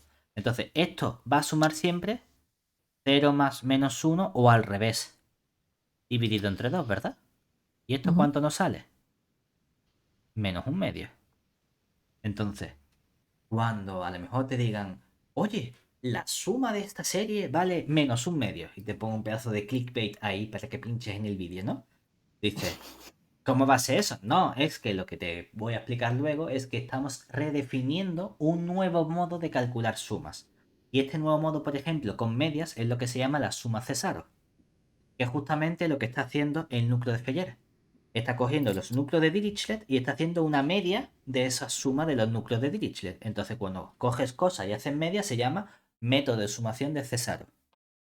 Por eso, tú puedes hablar o de convergencia de esos núcleos de Fejer a tu función, o puedes hablar de convergencia en tipo Cesaro de la sucesión de sumas parciales S su n, lo que tú prefieras. Simplemente para que sepamos que hay otros modos un poquito más distintos de sumar en matemáticas.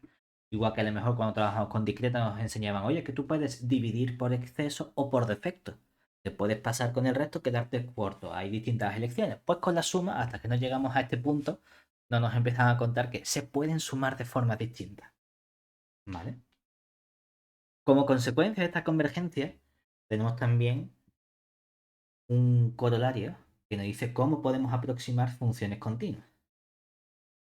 Como consecuencia, corolario, tenemos dos consecuencias, dos corolarios. El primero nos dice, bueno, pues en particular, toda función en el teorema de Feyer hemos tenido que pedir que fuese una función continua,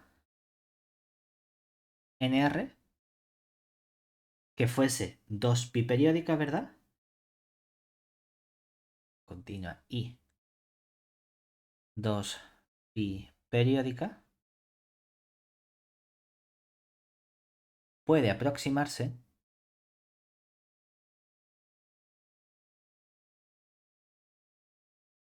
mediante, pues, hemos dicho uniformemente, que es el tipo de convergencia que teníamos, ¿verdad? Uniformemente. En nuestro intervalo menos pi, pi, igual que lo pongas abierto o cerrado, mediante no polinomios, que esto ya lo sabemos porque realmente esto que nos lo dice el teorema de Weierstrass, ¿verdad? Toda función continua se puede aproximar mediante polinomios. No, con polinomios un poquito más especiales, lo que hemos llamado nosotros polinomios trigonométricos.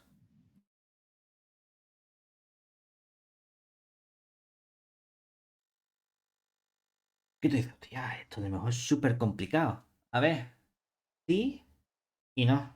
Es complicado, pero es una consecuencia sencilla. ¿Por qué? Porque los polinomios trigonométricos eran polinomios donde las variables eran funciones trigonométricas. Pero vimos que había una relación entre estas funciones trigonométricas y las exponenciales, ¿verdad? Y resulta que toda función f sub t se escribe como un límite uniforme de el núcleo de Fejer. Y el núcleo de Fejer es una suma de los núcleos de Dirichlet, pero es que los núcleos de Dirichlet son una suma de exponenciales y las exponenciales son literalmente polinomios trigonométricos. Ah, pues si tengo suma de polinomios trigonométricos, tengo un polinomio trigonométrico. Pues por eso es una consecuencia, es simplemente un corolario. Porque precisamente hemos dicho f sub t es límite del núcleo y el núcleo de Fejer es un polinomio trigonométrico. Pues no hay nada que hacer. Además, precisamente, los elementos que aparecen en ese núcleo de Fejer al final, que son las exponenciales, ¿verdad? Y si puedo aproximar toda función mediante exponenciales, el teorema de la base ortonormal me decía, era equivalente que tú puedas aproximar cualquier función con decir que el conjunto con el que estás trabajando era un sistema completo. Pues justamente, como toda función se puede aproximar mediante estos polinomios trigonométricos, acabamos de ver, gracias al teorema de la base ortonormal, que eso es equivalente con decir que nuestro sistema de polinomios trigonométricos es un sistema completo, que era la parte complicada que siempre teníamos. Vale, pues efectivamente, corolario, también tenemos entonces que el sistema formado por, podemos coger los términos con la norma, 1 partido raíz de 2pi, con e elevado a, si estamos en menos pi, pi y nt, entonces, con n perteneciente a los enteros, es completo en nuestro espacio L2 de menos pi, pi. ¿De acuerdo? Justamente lo que acabamos de ver. Ahora uno diría, vale, esto ha sido realmente la consecuencia de Feyer. La pregunta es, hayamos visto otro núcleo inicial. Ese otro núcleo había sido el núcleo de Dirichlet. Entonces la pregunta es, ¿qué información nos da justamente el núcleo de Dirichlet? Ah, pues vamos a tener también un resultado debido a Dirichlet que nos dice qué tipo de convergencia tenemos entonces. Fíjate, el de Feyer me decía que la función se aproximaba como límite uniforme de los núcleos suyos, los de Feyer. Entonces, Dirichlet nos va a decir qué tipo de convergencia tenemos, pero utilizando los núcleos de Dirichlet, es decir, nuestras sumas parciales de Fourier. Vamos a estudiar nuestro resultado. Teorema, que es el teorema debido a Dirichlet. Entonces, ¿qué vamos a tener ahora? Bueno, pues sea igual que antes, vamos a pedirle a nuestra función f que esté en L1 de nuestro intervalo menos pi, pi, y vamos a pedirle que exista un punto donde haya existencia de límites laterales y de derivadas laterales. Es decir, supongamos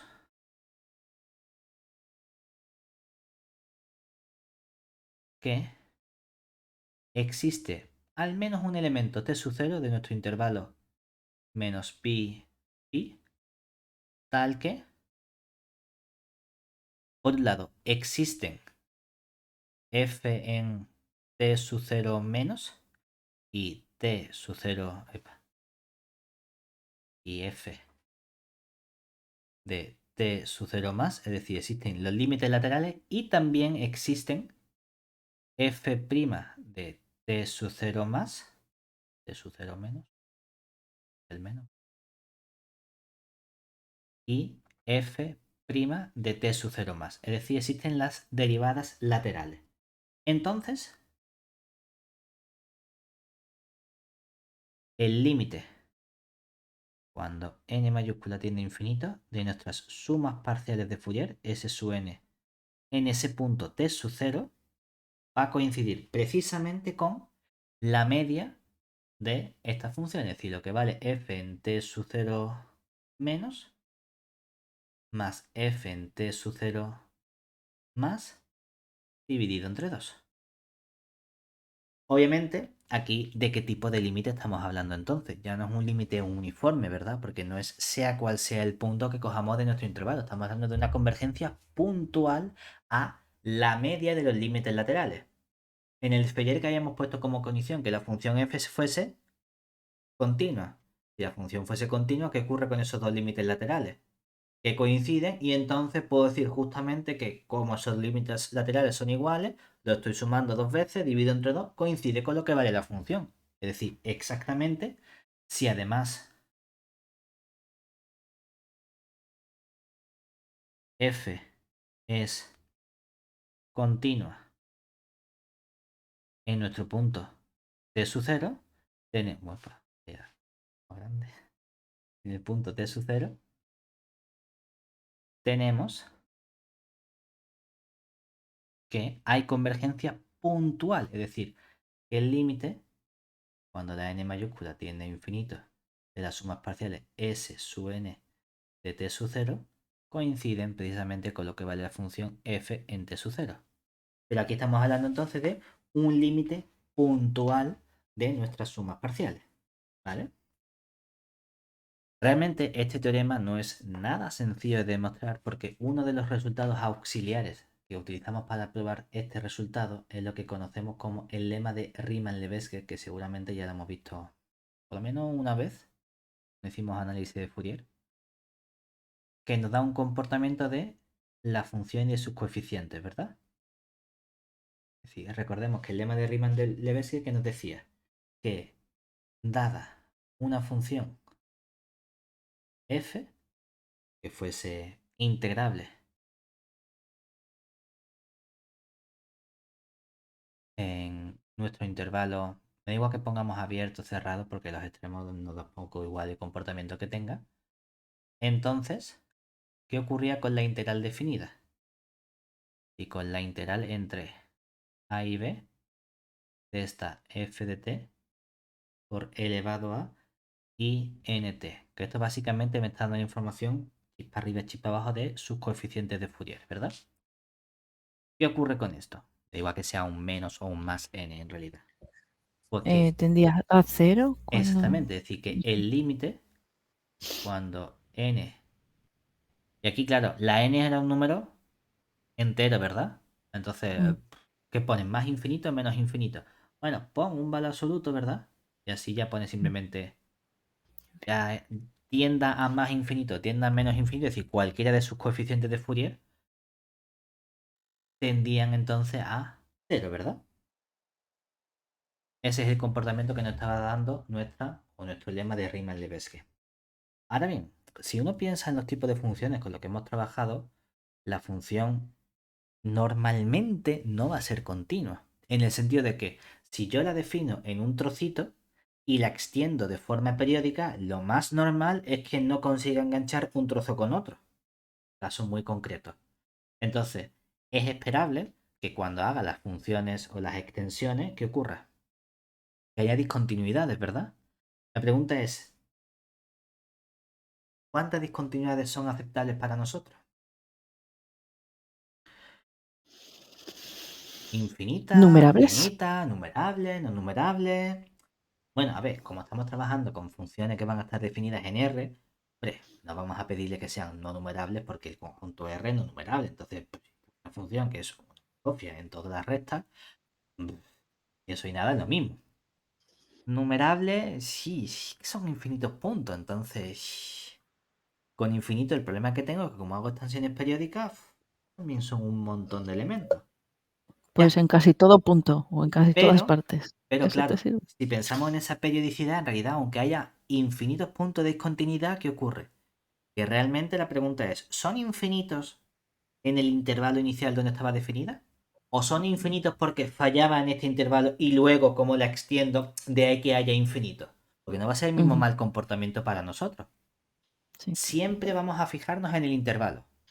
En nuestro intervalo, me da igual que sea 0t menos pi pi a b, el intervalo correspondiente que sea donde inicialmente va a estar nuestra función definida. Y en ese intervalo quiero que haya una cantidad finita de puntos de discontinuidad. Es cierto que luego, como la voy a extender, al final, de forma global, en la función r voy a tener una cantidad infinita de puntos, ya, pero el comportamiento es esencialmente el del intervalo. Entonces vamos a ponerle un nombre a esas funciones que son continuas, excepto en una cantidad infinita de puntos en un intervalo y que luego vamos a extender. Entonces, vamos a poner aquí nuestra definición. Vamos a hacerlo en general, no en el intervalo 0t ni menos pi pi, en un intervalo a b cualquiera. Es decir, pongo sea f que va del intervalo a b, contenido en r, en principio, ¿verdad? Entonces, decimos que f es una función continua a trozos si el conjunto, voy a llamar D a lo mejor, de contenido de intervalo AB de discontinuidad de F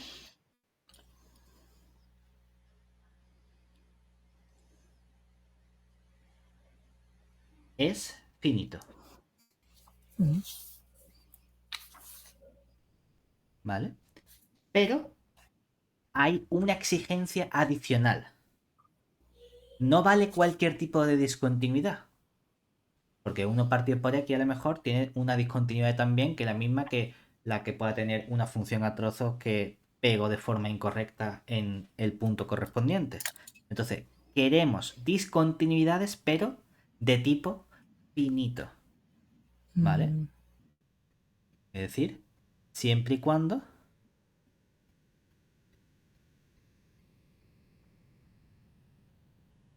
sean de salto finito. ¿Vale? En particular, ¿por qué queremos que sean de salto finito? Porque de este modo, de este modo, podemos garantizar que estén tanto en L1 del intervalo AB como en L2 del intervalo AB. Si hubiese discontinuidad de salto infinito, entonces ya no tengo garantía de que esa integral pueda ser sea finita. finita. Sí. Entonces, quiero que sea finito porque al final quiero extenderla de forma periódica y poder definir su serie de Fourier. Y para eso necesito que la función sea integrable. Bueno, pues vamos a pedir discontinuidades, pero únicamente de salto finito. Ya solo nos queda entonces un resultado que nos da un comportamiento justamente ya, que era nuestra pregunta inicial, ¿cuándo coincide función con serie completa de Fourier? ¿Cuándo puedo poner yo este igual ahí en medio? Ya tengo toda la información posible para pedirle ese comportamiento. Es decir, teorema. Bueno, ¿qué queremos? Vamos a coger nuestra función, ¿verdad? Entonces, sea f una función A la f sí le vamos a pedir que sea continua en todo R. Oye, mira qué bien. Obviamente, para hablar de nuestro desarrollo en serie Fourier, vamos a pedir que sea 2pi periódica. Pero vamos a pedirle que sea derivable, solo que la derivada f' es la que no tiene por qué ser continua en todo R, sino que f' es suficiente que sea continua a trozos. Oye, ¿dónde? En nuestro intervalo menos pi, donde inicialmente está definida y ahí donde vamos repitiendo de forma periódica cada 2pi, ¿vale? Muy bien, entonces, ¿qué información obtenemos sobre nuestra función?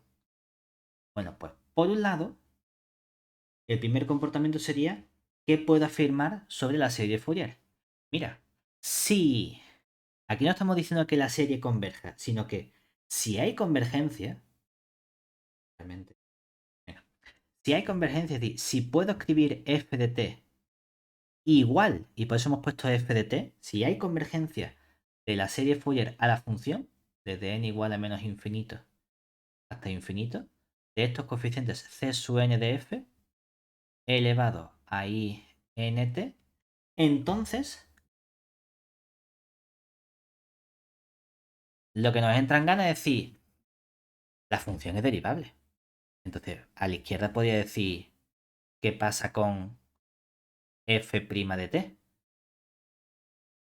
Hombre, aquí hay una serie, ¿verdad? Que son funciones. Es verdad que podría querer poner sumatorio desde n igual a menos infinito hasta infinito de c sub n de f y decir, pues derivo aquí, al derivar esta exponencial nos queda el elevado a int y aquí todo esto y n. Claro, esto nos está diciendo que estos términos que aparecen aquí son justamente los coeficientes de f', ¿verdad? La pregunta es, ¿puede decir que estas dos cosas sean iguales? ¿Siempre? Porque justamente con la derivada es donde siempre hemos tenido problemas en todas las asignaturas. Con las integrales, sin problema. Con la continuidad, sin problema. Pero con las derivadas, no era cierto que si tengo una serie de funciones, entonces la derivada sea justamente la serie de las derivadas. Había que tener mucho cuidado. Necesitaba comportamientos o propiedades adicionales sobre nuestra serie de funciones para garantizar esa convergencia.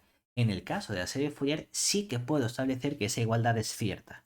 Es el caso Y, donde si tengo convergencia de la función, tengo convergencia de las correspondientes derivadas. Mira qué bien. Por otro lado, un resultado sobre el comportamiento de los coeficientes que realmente ya conocemos. Y es que para los coeficientes de Fourier sabemos que la sucesión C sub n de f con n perteneciente a los enteros es una sucesión que está en L1.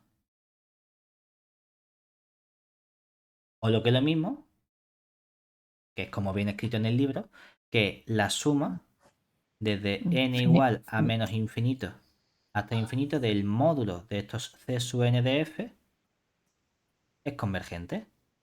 Ujú. Pero yo lo he puesto así porque significa justamente que esta sucesión de coeficientes está en nuestro espacio L1. Y ahora, la pregunta del millón, que era, ya, pero ¿cuándo puedo decir que hay igualdad entre función y serie? Porque la primera parte es, si la hay, entonces pasa lo que sea, ya. Pero ¿cuándo la hay? Que es lo que queríamos saber desde el minuto 1, desde hace 2 horas prácticamente.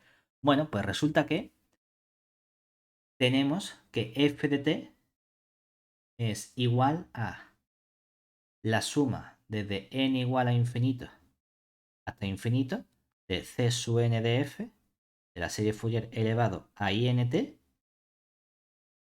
Primero, eran dos preguntas, ¿verdad?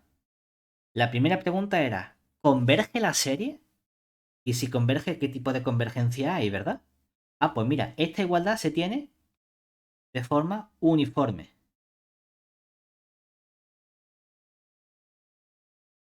Y la segunda, una vez que sé el tipo de convergencia que hay entre esos elementos, ¿para qué valores de t se tiene esa convergencia? Pues se tiene para todo t perteneciente a R. Es decir, en todos los puntos tenemos convergencia uniforme. Mira qué bien. O sea, para eso he necesitado que la función fuese continua, periódica y el comportamiento extra es que la función derivada fuese prácticamente continua. Es decir, que hubiese una cantidad finita de puntos en el intervalo que vamos a ir repitiendo donde no hay continuidad de la derivada. ¿Vale? La última consecuencia, gracias a esto, es que igual que tienes continuidad, uno dice, bueno, ¿y qué pasa si yo voy mejorando el comportamiento de la función? Es decir, función continua, derivada casi, y si la derivada fuese continua, reemplaza. La función f' es continua y entonces la f segunda tiene que ser continua excepto en una cantidad finita. Y si sigo, y si repito este proceso, ¿cuáles son las funciones que son todo el rato continuas y derivables con todas derivadas? Lo que llamamos las funciones Hasta infinito. suaves o de clase C infinito. Esas son las Ujú. guay, las que nosotros podemos estar derivando todas las veces que nos hagan falta. Pues si aplicamos de forma recursiva este teorema a esas funciones de clases de infinito, es decir, a la función y a la derivada y a la segunda y a la tercera, vamos a tener un comportamiento sobre los coeficientes. Porque si te fijas, ¿qué ocurre con los coeficientes de la derivada? Que son los coeficientes de la función multiplicados por n. La i no nos afecta porque en cuanto al módulo, ¿qué ocurre? Que la i desaparece. Pero fíjate que entonces realmente está diciendo, los coeficientes de la f convergen. Pero si la f' es buena, entonces n por los de la f convergen. Es decir, ya estoy multiplicando por n. Y si ocurre con la f', la n cuadrado por la f y la n cubo, y si lo puedes hacer con todas las funciones, realmente está diciendo que puedes multiplicar por la potencia de n que te dé la gana, que siempre va a haber convergencia. Eso es una caracterización que vamos a tener de estas funciones de clase C infinito. Es decir, como consecuencia, corolario, sea f una función continua y 2pi periódica. Entonces, son equivalentes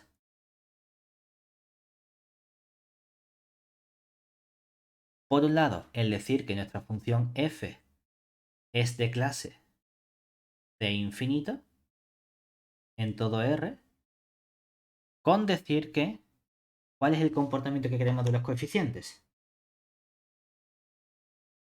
Si todos estos coeficientes tienen que estar en L1, en particular por ser una serie convergente, ¿verdad? ¿Qué ocurre? ¿A qué tienden los Tiene que ir a coeficientes? cero. A cero. Sí. Ah, pues Ujú. justamente lo podemos escribir de los dos modos. Si podemos escribir que eso está en L1 o directamente que el límite, cuando la n tiende a infinito, de cualquier potencia n elevado a k o los coeficientes de Fourier de la f, eso va a ser siempre 0 para todo k que se nos ocurra. Es decir, para todo k, bueno, como estos son coeficientes, vamos a poner en valor absoluto, ¿no? Porque pueden ser tanto los positivos como los negativos. Para todo k, potencia natural que se te ocurra. Esto es lo que suele llamarse que los coeficientes